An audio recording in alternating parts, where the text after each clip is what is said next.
अस्सलाम वालेकुम। आज हम पढ़ रहे हैं लेक्चर नंबर 3 MTH 401 का।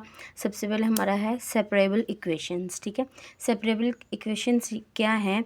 ऐसे इक्वेशंस, ऐसे डेरिवेटिव्स जिसे हम इस फॉर्म में लिख सकें, मतलब सेपरेट करके लिख सकें। मतलब हमारे पास ये डेरिवेटिव था, ठीक है, एक्स और वाई का, तो हम इसे अलग अलग लिख सकें। एक को एच लिख लेंगे, एच ऑफ एक्स लिख लेंगे, एक जी ऑफ वाई लिख लेंगे। ठीक है, ये हमारे पास सेपरेबल इक्वेशंस होती हैं। ठीक है, दोबारा मैं बता रही हूँ, सेपरेबल इक्वेशंस ऐसी इक्वेशंस हैं जो डेरिवेटिव वाली फॉर्म को इस फॉर्म में अलग अलग सेपरेट करके लिख सकें, उसे कहते हैं सेपरेबल इक्वेशंस। ठीक है, सेपरेबल इक्वेशंस को सॉल्व करने के स्टेप्स हैं। ठीक है, सबसे पहले स्टेप है वो याद करेंगे तो आपको सारे क्वेश्चंस आसानी से हल हो जाएगा। ठीक है, सबसे पहले हमारा जो सेपरेबल इक्वेशंस को हल करने का है वो ये है कि हमने जी ऑफ वाई को ज़ीरो के इक्वल लेट करना होता है। ठीक है, जी ऑफ वाई को ज़ीरो के इक्वल लेट करेंगे तो वो हमारे पास आंसर आ जाएगा, कांस्टेंट में आ जाएगा। कांस्टेंट वो रकम होती है जिसकी कोई भी वैल्यू चेंज नहीं होती। ठीक है, मतलब कोई भी हमारे पास 3, 4, 5 जो भी, वो हमारे पास कोई ना कोई इसका आंसर आ जाएगा। ठीक है, दूसरा हमारे पास जो स्टेप होता है वो ये होता है, जो नॉन कांस्टेंट है ना, जो हमारे पास वेरिएबल कौन से बच गए हमारे पास, D of Y, H of X. ठीक है, वो हमने अलग करने हैं। ठीक है, ये देखें, और उसका हमने इंटीग्रेशन ले लेना है। ठीक है, जो नॉन कांस्टेंट है उन्हें हमने लिख के उसका इंटीग्रेशन ले लेना है। ये देखें, हमारे पास रकम थी D Y over D X is equal to H of X और जी ऑफ वाई। तो हम क्या करेंगे, हमने क्या करना है, D Y by D X और is equal to H of X और जी ऑफ वाई में जो वाई वाली रकम है वो हमने एक साइड पे कर देनी है। ये देखें, D Y by G of Y आ जाएगा और इज इक्वल टू आ जाएगा एच ऑफ एक्स और डी ऑफ एक्स। ठीक है, इसमें क्या होगा, एक्स वाली हम अलग कर लेंगे और वाई वाली अलग कर लेंगे। फिर हम इसका डेरिवेटिव ले लेंगे दूसरे स्टेप में। ये देखें, डेरिवेटिव ले लेंगे दोनों साइड्स पे। जब डेरिवेटिव ले लेंगे तो इसका आ जाएगा जी ऑफ वाई आ जाएगा और इसका H of x plus constant कोई ना कोई रकम आ जाएगी हमारे पास। ठीक है, फिर हमने इसके बाद क्या करना है, जो इंटायर कॉन्स्टेंट हैं उन सब को हमने अलग अलग लिखना है। ठीक है, वो हम क्वेश्चंस करते हैं, वो आ जाएगा। तो और उसके एग्जाम्पल नंबर 1 करते हैं हम। हमारे पास एक क्वेश्चन दिया हुआ है, D Y by D X is equal to Y का स्क्वायर माइनस 1 ओवर एक्स। ठीक है, हम और हमारे पास कंडीशन दी हुई है कि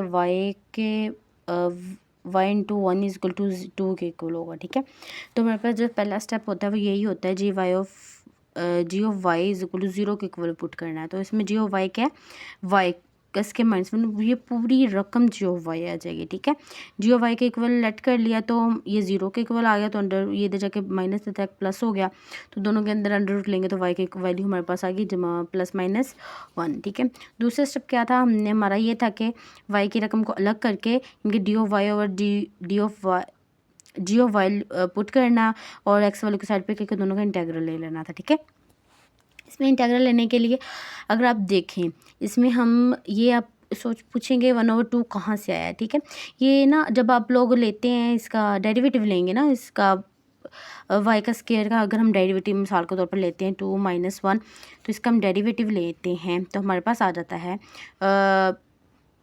पावर में से एक कम, जिसकी पावर कम उसका आगे डेरिवेटिव, ऐसे आता है ना हमारे पास वैल्यू। तो हमारे पास ऊपर देखा जाए, अगर अब हमने नीचे में हमारे पास जो वैल्यू है उसका ऊपर डेरिवेटिव होना चाहिए ना, तो उसका ऊपर हमारे पास डेरिवेटिव नहीं है, उसके पास हमारे पास डी वाई है सिर्फ। ये देखें ना, डी वाई है हमारे पास। ठीक है, ये देखें, सॉरी मेरे ख्याल आपको नज़र नहीं आया, तो ये देखें, इसके लिए पावर में से एक कम करेंगे तो वाई की पावर 1 आ जाएगी और डी वाई आ जाएगा। ठीक है, लेकिन हमारे पास ऊपर 2 नहीं है। ठीक है, और हम 2 इधर ला भी नहीं सकते, अगर हम इधर 2 लेके आते हैं फिर इधर भी 2 लाना पड़ेगा ना फिलहाल, तो हम क्या करेंगे, ऊपर वाले को 2 से डिवाइड कर देंगे तो बात वही आ जाएगी। ठीक है, इसलिए 1/2 हमने साथ लिखा हुआ है। ठीक है, ये याद रखिएगा। चलिए, अब हम इसका इंटेग्रल लेते हैं, तो ये देखिए इसी का ये ऊपर डेरिवेटिव आ जाएगा ना जब 2 से डिवाइड हो जाएगा। तो ये हमारे पास यहाँ पे ना फार्मूला एक ओपन हो रहा है, वाई का स्क्वायर माइनस 1 हमारे पास एक फार्मूला होता है। मैं यहाँ लिख देती हूँ, ए का स्क्वायर माइनस बी का स्क्वायर बराबर होता है ए माइनस बी और ए प्लस बी, मल्टीप्लाई होते हैं दोनों। ठीक है, तो ये दोनों, उसके बाद मैं ये देखिए, मैं इसकी जगह ये लिख सकती हूँ ना, ये ए वाई -1 और वाई +1। ठीक है, मल्टीप्लाई करके मैं लिख सकती हूँ, वो लिख दिया। ठीक है। और यहाँ पे हम पार्शियल फ्रैक्शन भी हम यूज़ कर सकते हैं। पार्शियल फ्रैक्शन क्या होती है हमारे पास, अगर हमारे पास स्केयर होते थे ना, हम 1/a/x+1 लिख देते थे, प्लस फिर हम b/x-1 लिख देते थे, ऐसे वाला, ठीक है। और उसी तरीके से हम ये सॉल्व करेंगे। तो हम क्या करेंगे, a की जगह 1/y-1 एक लिख देंगे, माइनस दरमियान में आ जाएगा, और 1/y+1 लिख देंगे, ठीक है। इसका दूसरा डेरिवेटिव आ जाएगा। इस तरफ देखिए x का इन डेरिवेटिव क्या होता है, 1 वो ऊपर है हमारे पास, तो इसलिए इसका नेचर ऑफ x आ जाएगा और प्लस c आ जाएगा, कांस्टेंट कोई भी रकम। अच्छा, आगे आ जाए, आगे इसका अब डेरिवेटिव y का डेरिवेटिव 1 ऊपर मौजूद है ना, तो अब हम इसे क्या कर लेंगे, नेचर ऑफ y-1 आ जाएगा और इसका भी यही आ जाएगा, ठीक है। और ये सेम वैसे की वैसे रकम आ जाएगी। और लॉग का जो होता है, नेचर ऑफ लॉग, इनके जो इसका हमारे पास एक रूल होता है कि अगर दोनों माइनस में हों तो हम उसे एक ही इनके नेचर ऑफ लॉग बनाकर उसे हम y-1 हम ऊपर बटे में से लिख सकते हैं, तो हम इसे वैसे बटे में लिख देंगे। तो अब हमारा नेक्स्ट आता है, जो हमारे पास आगे वाला स्टेप आता है, ये देखिए मेरे पास वैल्यू आ जाएगी 1/2 नेचर लॉग ऑफ y-1 और y+1 is equal to nature log of x+c आ जाएगा, ठीक है। हमारे पास वैल्यू क्या थी y की, +-1 थी, ठीक है। अब हम y के अंदर अगर वैल्यू पुट करें 1, तो हमारे पास हमें कंडीशन क्या थी, क्या बताई हुई है कि 2 है, y की वैल्यू क्या है 2।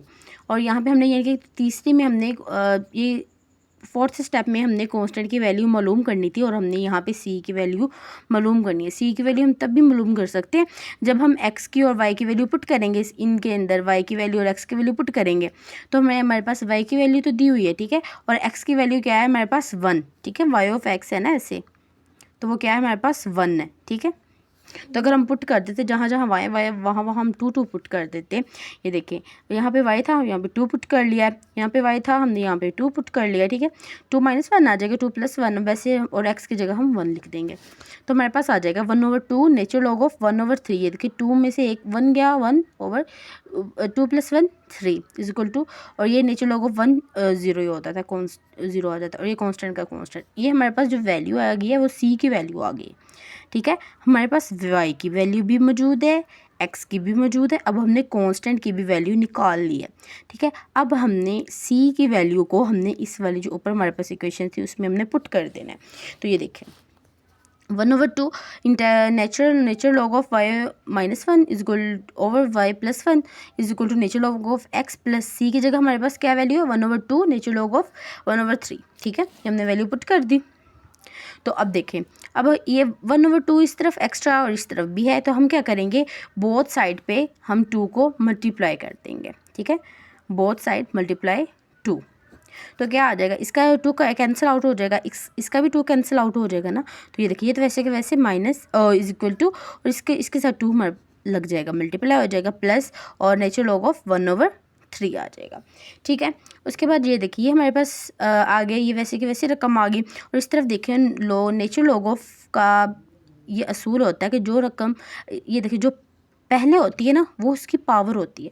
तो मैं क्या कर रही हूँ, ये जो पहले थी ना वो मैंने इसकी 2 की पावर लिख रही हूँ, नेचर लॉग ऑफ x की पावर 2 स्क्वायर लिख रही हूँ वैसे का वैसे, ठीक है।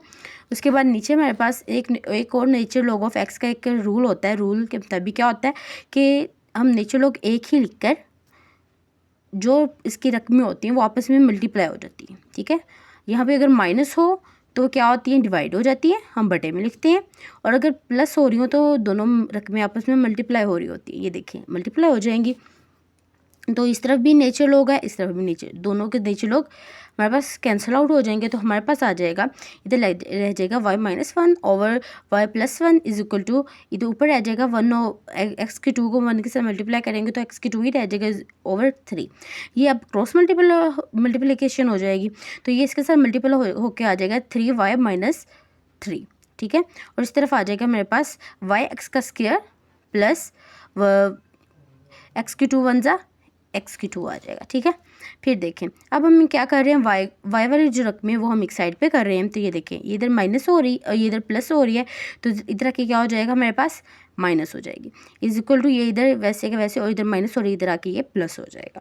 तो अब देखिए इन दोनों में से y कॉमन आ रहा है तो y कॉमन ले लेंगे, हमारे पास अंदर रह जाएगा 3 - x³ इंटू वाई, ठीक है। इस तरफ हमारा ये और ये y के साथ ये इधर ये रकम पूरी मल्टीप्लाई हो रही थी, तो इधर जाके क्या हो जाएगी, डिवाइड हो जाएगी और y की रकम हमारे पास आ जाएगी। मेरा ख्याल है कि आपको ये सवाल बहुत ही अच्छे तरीके से समझ आ गए होंगे, और अगर किसी भी किस्म की आपको ज़रूरत है तो आप मुझे कमेंट करिएगा और मैं आपको इंशाल्लाह ज़रूर समझाऊंगी। ओके, फिर नेक्स्ट लेक्चर में मिलते हैं। मैं कोशिश करूँगी जो बाकी एग्जांपल्स हैं वो भी मैं आपको समझाऊँ। ओके, फिर नेक्स्ट वीडियो में मिलते हैं और सब्सक्राइब करना मत भूलिएगा। ओके, अल्लाह हाफिज़।